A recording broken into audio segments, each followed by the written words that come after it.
ನಿನ್ನೆಯಷ್ಟೇ ಮುಖ್ಯಮಂತ್ರಿಯಾಗಿ ಅಧಿಕಾರ ಸ್ವೀಕಾರ ಮಾಡಿರುವಂತಹ ಡಿಕೆ ಶಿವಕುಮಾರ್ ಅವರು ಈಗ ಆಡಳಿತ ಯಂತ್ರಕ್ಕೆ ಚುರುಕು ಮುಟ್ಟಿಸಲು ಮುಂದಾಗಿದ್ದಾರೆ.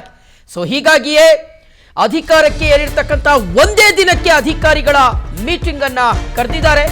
ಇನ್ನೇನು ಕೆಲವೇ ಕ್ಷಣಗಳಲ್ಲಿ ಮುಖ್ಯಮಂತ್ರಿ ಡಿಕೆ ಶಿವಕುಮಾರ್ ಅವರ ನೇತೃತ್ವದಲ್ಲಿ ಸಭೆ ಆರಂಭವಾಗಲಿದೆ. ವಿಧಾನಸೌಧದಲ್ಲಿ ಸಿಎಂ ಡಿಕೆ ಶಿವಕುಮಾರ್ ಅವರ ನೇತೃತ್ವದಲ್ಲಿ ಅಧಿಕಾರಿಗಳ ಸಭೆ ಇನ್ನೇನು ಕೆಲವೇ ಕ್ಷಣಗಳಲ್ಲಿ ಆರಂಭವಾಗುತ್ತೆ ಎನ್ನುವ ಮಾಹಿತಿ ಇದೆ. ಈ ಒಂದು ಸಭೆಯಲ್ಲಿ ಅಪರ ಮುಖ್ಯ ಕಾರ್ಯದರ್ಶಿಗಳು, ಪ್ರಧಾನ ಕಾರ್ಯದರ್ಶಿಗಳು, ಹೆಚ್ಚುವರಿ ಪೊಲೀಸ್ ಮಹಾನಿರ್ದೇಶಕರು ಮತ್ತು ಜಿಲ್ಲಾ ಉಸ್ತುವಾರಿ ಕಾರ್ಯದರ್ಶಿಗಳು ಭಾಗಿಯಾಗ್ತಾ ಇದ್ದಾರೆ.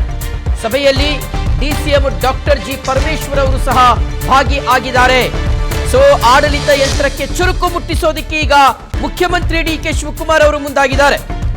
ಹೀಗಾಗಿಯೇ ಅಧಿಕಾರಕ್ಕೆ ಏರಿರ್ತಕ್ಕಂಥ ಒಂದೇ ದಿನಕ್ಕೆ ಅಧಿಕಾರಿಗಳ ಸಭೆಯನ್ನ ಕರೆದಿದ್ದಾರೆ. ಕೆಲವೇ ಕ್ಷಣಗಳಲ್ಲಿ ಡಿಕೆ ಶಿವಕುಮಾರ್ ಅವರ ನೇತೃತ್ವದಲ್ಲಿ ಅಧಿಕಾರಿಗಳು ಸಭೆಯನ್ನ ನಡೆಸ್ತಾರೆ.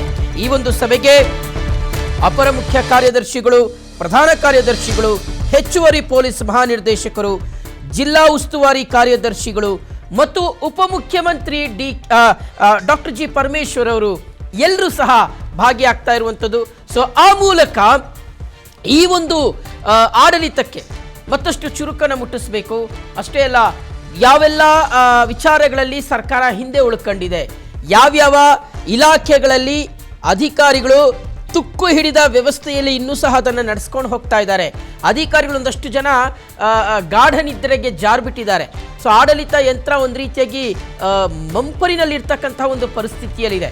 ಸೊ ಹಾಗಾಗಿ ಹೀಗೆ ಆದರೆ ಸಾಧ್ಯ ಆಗೋದಿಲ್ಲ. ಏನು ಟಾರ್ಗೆಟ್ ಅನ್ನು ಮುಟ್ಟಬೇಕು, ಗುರಿ ಮುಟ್ಟಬೇಕು ಅಂತ ಡಿಕೆ ಶಿವಕುಮಾರ್ ಅವರು ಅನ್ಕೊಂಡಿದ್ದಾರೆ, ಅದು ನಿರ್ದಿಷ್ಟ ಸಮಯಕ್ಕೆ ಅವರು ತಲುಪೋದಕ್ಕೆ ಸಾಧ್ಯ ಆಗೋದಿಲ್ಲ.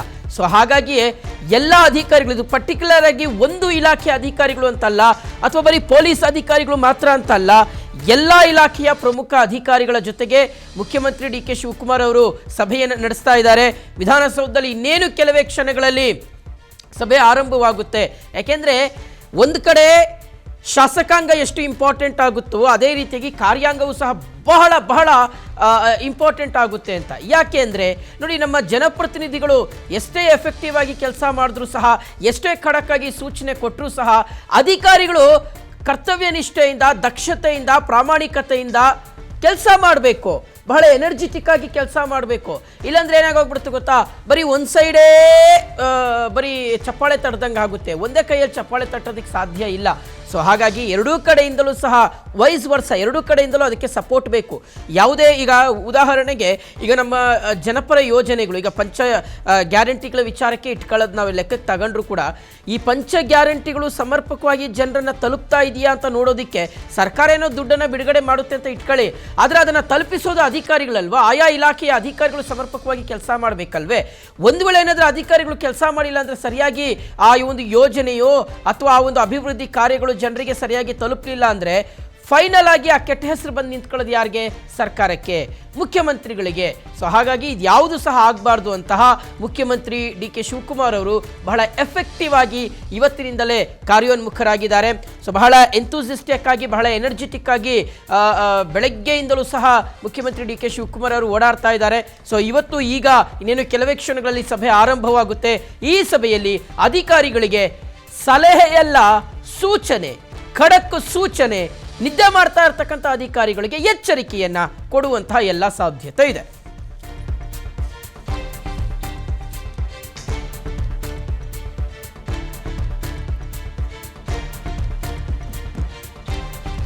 ನೋಡಿ, ಈಗ ಅಧಿಕಾರಿ ವರ್ಗಕ್ಕೆ ಬಿಸಿ ಮುಟ್ಟಿಸ್ತಾರೆ ಇವತ್ತು ಮುಖ್ಯಮಂತ್ರಿ ಡಿಕೆ ಶಿವಕುಮಾರ್ ಅವರು. ಯಾಕೆಂದ್ರೆ ಡಿಕೆ ಶಿವಕುಮಾರ್ ಅವ್ರಿಗೆ ಗೊತ್ತಿದೆ ಅಧಿಕಾರಿಗಳು ಹೆಂಗೆ ಕೆಲಸ ಮಾಡ್ತಾರಂತ. ಅವ್ರಿಗೆ ಗೊತ್ತಿಲ್ಲ ಅಂತ ಏನಿಲ್ಲ.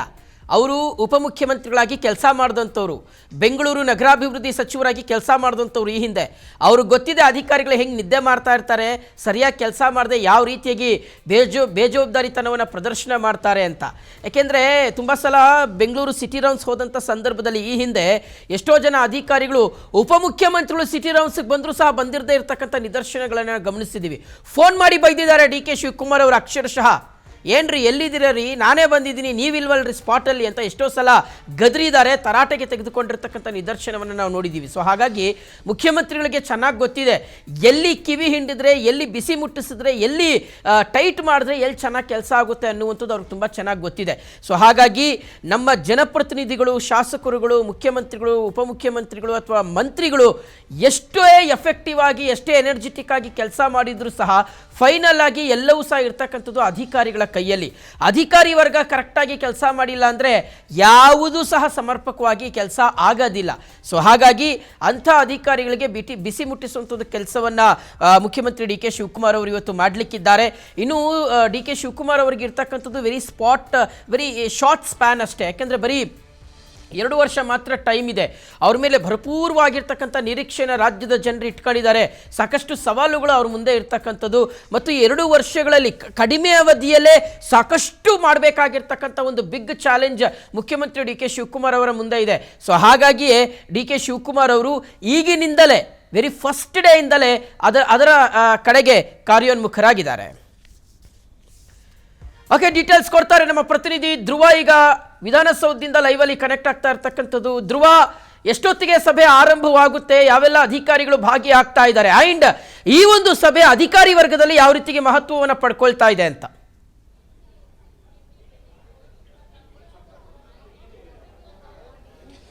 ಶಿವು, ಈಗಾಗಲೇ ಈ ಒಂದು ಸಭೆ ಆರಂಭವಾಗಿದೆ. ಡಿ ಕೆ ಶಿವಕುಮಾರ್ ಭಾಗಿಯಾಗಿದ್ದಾರೆ. ಡಾಕ್ಟರ್ ಜಿ ಪರಮೇಶ್ವರ, ಪ್ರಿಯಾಂಕ್ ಖರ್ಗೆ, ರಾಮಲಿಂಗ ರೆಡ್ಡಿ ಇರ್ಬೋದು, ಈ ಕೃಷ್ಣ ಬೈರೇಗೌಡರು ಕೂಡ ಈ ಒಂದು ಸಭೆಯಲ್ಲಿ ಹಿರಿಯ ಕಾಂಗ್ರೆಸ್ನ ಸಚಿವರು ಕೂಡ ಭಾಗಿಯಾಗಿದ್ದಾರೆ. ಹಾಗೆ ಅಧಿಕಾರಿಗಳಿಗೆ ಈ ಒಂದು ಸಭೆ ಸಾಕಷ್ಟು ಮಹತ್ವವನ್ನು ಪಡೆದುಕೊಂಡಿದೆ. ಹಿರಿಯ ಅಧಿಕಾರಿಗಳು ಇರ್ಬೋದು, ಹಿರಿಯ ಪೊಲೀಸ್ ಅಧಿಕಾರಿಗಳು, ಹಾಗೆ ಹಿರಿಯ ಅಧಿಕಾರಿಗಳೆಲ್ಲರೂ ಕೂಡ ಈ ಒಂದು ಸಭೆಯಲ್ಲಿ ಸದ್ಯ ಭಾಗಿಯಾಗಿದ್ದಾರೆ.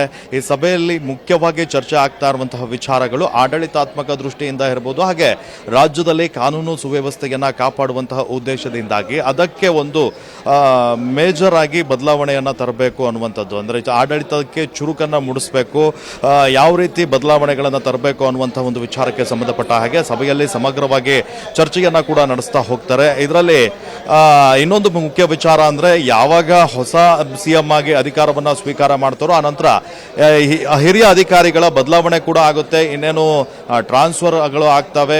ಒಂದಿಷ್ಟು ಪೋಸ್ಟ್ಗಳಿಗೆ ತಮ್ಮ ನಿಕಟವರ್ತಿಗಳು, ತಮಗೆ ಕಂಫರ್ಟ್ ಇರುವಂತಹ ಅಧಿಕಾರಿಗಳನ್ನ ಈಗ ನೇಮಕವನ್ನ ಮಾಡಿಕೊಳ್ಳುವಂತಹ ಸಾಧ್ಯತೆಗಳು ಕೂಡ ಇರ್ತವೆ. ಈ ಒಂದು ನಿಟ್ಟಿನಲ್ಲಿ ಈ ಸಭೆಯಲ್ಲಿ ಆಡಳಿತಾತ್ಮಕವಾಗಿ ಹಾಗೆ ರಾಜ್ಯದ ಕಾನೂನು ಸುವ್ಯವಸ್ಥೆಯ ವಿಚಾರಕ್ಕೆ ಸಂಬಂಧಪಟ್ಟ ಹಾಗೆ ಒಂದಿಷ್ಟು ಚರ್ಚೆಗಳನ್ನ ಕೂಡ ನಡೆಸುವಂತಹ ಕೆಲಸವನ್ನ ಮಾಡ್ತಾ ಇದ್ದಾರೆ. ಶಿವು, ಓಕೆ, ಇನ್ನು ನಿನ್ನೆಯಷ್ಟೇ ಆರ್ಥಿಕ ಸಲಹೆಗಾರರನ್ನಾಗಿ ಡಿ ಕೆ ಶಿವಕುಮಾರ್ ಅವರು ತಮ್ಮ ಆಪ್ತರನ್ನು ನೇಮಿಸಿಕೊಂಡಿರ್ತಕ್ಕಂಥದ್ದನ್ನು ನಾವು ಗಮನಿಸ್ತಾ ಇದ್ದೀವಿ. ಸೊ ಧ್ರುವ, ಇಲ್ಲಿ ಮುಖ್ಯಮಂತ್ರಿಗಳು ಎಷ್ಟೇ ಕಷ್ಟಪಟ್ಟು ಕೆಲಸ ಮಾಡಿದರೂ ಸಹ, ನೂರಾರು ಕನಸುಗಳನ್ನು ಕಟ್ಕೊಂಡಿದ್ರು ಸಹ ಅಧಿಕಾರಿ ವರ್ಗ ಬಹಳ ಇಂಪಾರ್ಟೆಂಟ್ ಆಗುತ್ತೆ. ಯಾಕಂದರೆ ಅದನ್ನು ಎಕ್ಸಿಕ್ಯೂಟ್ ಮಾಡುವಂಥದ್ದು, ಎಕ್ಸಿಕ್ಯೂಷನ್ ಆ ಒಂದು ಪವರ್ ಇರ್ತಕ್ಕಂಥದ್ದು ಅಧಿಕಾರಿಗಳಿಗೆ ಅನ್ನುವಂಥದ್ದು. ಸೊ ಹಾಗಾಗಿ ಅಧಿಕಾರಿಗಳು ಎಷ್ಟು ಕಾರ್ಯೋನ್ಮುಖವಾಗಿ, ಎಷ್ಟು ಜವಾಬ್ದಾರಿಯುತವಾಗಿ ಈ ಸಂದರ್ಭದಲ್ಲಿ ಕೆಲಸ ಮಾಡಬೇಕಾಗಿದೆ. ಒಂದು ವೇಳೆ ಆ ರೀತಿ ಮಾಡದೇ ಇರತಕ್ಕಂಥ ಅಧಿಕಾರಿಗಳಿಗೆ ಮುಖ್ಯಮಂತ್ರಿಗಳು ಯಾವ ರೀತಿಗೆ ಬಿಸಿ ಮುಟ್ಟಿಸಬಹುದು ಅಂತ?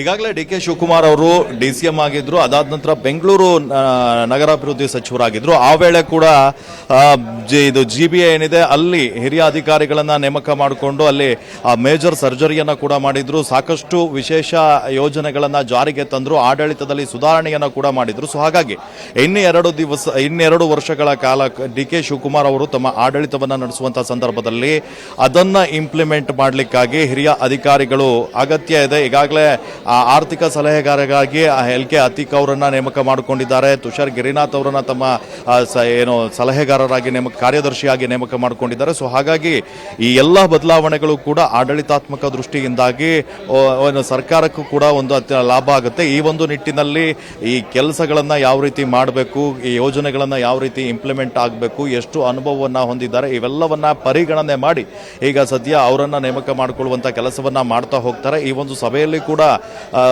CM DK ಶಿವಕುಮಾರ್ ಅವರು ಕೂಡ ಈ ಸಲಹೆಯನ್ನು ನೀಡ್ತಾ ಹೋಗ್ತಾರೆ. ಮುಖ್ಯವಾಗಿ ಆಡಳಿತವನ್ನು ಯಾವ ರೀತಿ ನಡೆಸಬೇಕು ಅನ್ನುವಂಥದ್ದು, ತಾವು ಯಾವ ರೀತಿ ಇಂಪ್ಲಿಮೆಂಟ್ ಮಾಡ್ತಾರೆ ತಮ್ಮ ಯೋಜನೆಗಳನ್ನು, ಅಧಿಕಾರ ಯಂತ್ರವನ್ನು ಚುರುಕುಗೊಳಿಸುವಂಥ ನಿಟ್ಟಿನಲ್ಲಿ ಈ ಸಭೆ ಬಹಳಷ್ಟು ಮಹತ್ವವನ್ನು ಪಡೆದುಕೊಂಡಿದೆ. Shivu. Okay Dhruva, thank you ತಮ್ಮೆಲ್ಲ ಡೀಟೇಲ್ಸ್ಗಾಗಿ.